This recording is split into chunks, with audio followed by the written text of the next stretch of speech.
Malaki, malaman, at masarap. Ang isdang ito talaga namang katakam-takam. Pero kapag marinig mo raw ang pangalan, Medyo may pagkabastos pero may ibang meaning pa siguro yun. Para pong bad words, yung salita pong masama.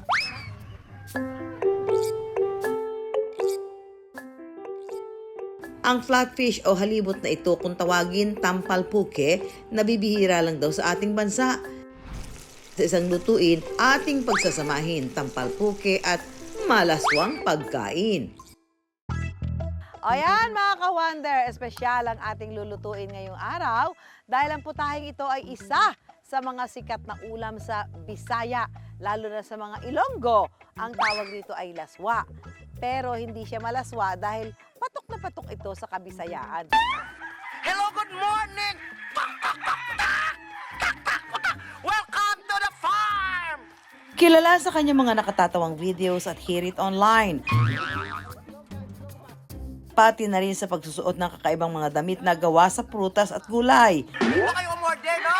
Wala na talagang tatalo sa mga manukan dito sa amin. At syempre, ang kanyang trademark na pagbati na tumatak sa mga netizen. Hello, good morning! Hello, good morning! Hello, good morning! Hello, good morning! At upang mas authentic ang pagluto natin ng laswa, makakasama natin ang proud Ilongga content creator na si Erica Embang. Hello, good morning! Welcome to Manila, no? So ngayong araw na ito, nandito na po ako para dalhin dito ang maputahin namin na laswa. Itong laswa naman, dito sa mga taga Metro Manila, pamilyar na rin tayo dito. Alam na rin natin ito. Actually, paborito ko nga yan eh. Napaka-basic ng pagluluto, parang nilagang gulay lang yan, di ba? Pinagsama-sama. Ano ba ang salitang laswa sa Bisaya? May ibang kahulugan ba yan? Yung ano, parang konti lang ang sabaw tapos malapot. Tapos puro organic. Yung laswa yun. Yung laswa. Kasi dito sa atin, yung pag sinabing laswa, bastos. Parang gano'n. Walang masamang meaning. Wala po, parang pinaghalo-halo lang siya na gulay pagkatapos puno lang ng pagmamahal at wala lang talagang halong chemicals, no? Ito po, pure organic. Sa paggawa ng laswa, simple lang naman ang kailangan. Kalabasa, okra, talong, sitaw, sibuyas, kamati, sili at ang bida sa ating laswa. Ano pa kundi ang tampalpuking isda. So, turuan mo na kami, Erica, paano ba ito lulutuin natin? So ilalagay natin yung mga matitigas, kalabasa, dahil kalabasa pampalino ng mata. Pag medyo may diferensya, wala ka ng pag-asa. Ilagay natin yung talong. Okay. Yung talong na mga hindi naman masyado malaki, di mahaba, pero malambot. Okay. Ayun. Tapos Siyempre, sitaw. Ilagay natin yung okra. So, unahin natin inilagay itong mga matitigas na gulay. Ano yung inilalagay yung ano dyan, pampaalat? Sa amin, bagoong. Pero dito, kasi wala tayong magagamit dito na bagoong o ginamos ang tawag sa amin sa laswa na ito. So, pwede ang Ilalagay sin. natin ito. Ay, isda!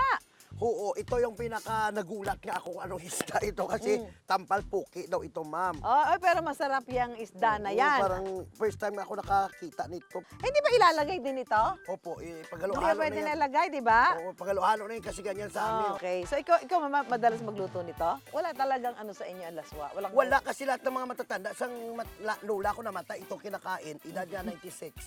Saka kakain lang ng laswa. As in everyday? Pagpapaba po ng buhay ang laswa. Hindi, totoo na. Kasi gulay to eh, di ba? Alam mo naman ang gulay, laging kakampi ng kalusugan yan. Oh, sige, tikman mo na, Erica, kung pasado na ba sa itong ano na to. Tikman mo na. Oo, yan. Kakain mo yung sili? Oo, dati ako kumakain kaya hatak ko. Sili pa lang. Oh. Hindi na ako abot ng 30 years. Hindi ba matinik? Hindi. Dahil ito almost cooked na yung ating gulay. Ano lalagay na? So ilalagay natin yung isda na tampalpuki. Ayun, ihalo-halo lang natin yan. Parang relasyon lang yan. Ayan. At makalipas ang ilang minuto, ang tampalpuki sa laswa pwede nang ihain sa mesa. So Muna. finished product na po tayo, guys. Ako pong Rayna ng mga gulay sa amin. Ako pong Rayna ng mga farms, Erica Embang. So ito na po. yung ating finished product. So, ayan. Oo. Sa Bacolod, lami? Lami kayo. Lami. Okay kayo. Oo. Di ganong mahal pero sulit. Oo. Lami. Sarap. Oo. So tama na yung timpla natin? Hindi mo na nilagyan sili? Hindi na pang grand final at talaga ang lasa yan. Pero I wonder, bakit nga ba sa dinami-dami ng pwedeng itawag sa isda, tampal puki ang ipinangalan dito? Ayon sa eksperto, ang bansag ni ito nagsimula lang daw dahil sa itsura nito. Ang isda kasi matambok. Hugis din ito ng kasarian ng isang babae at medyo may pagkaambok siya, no?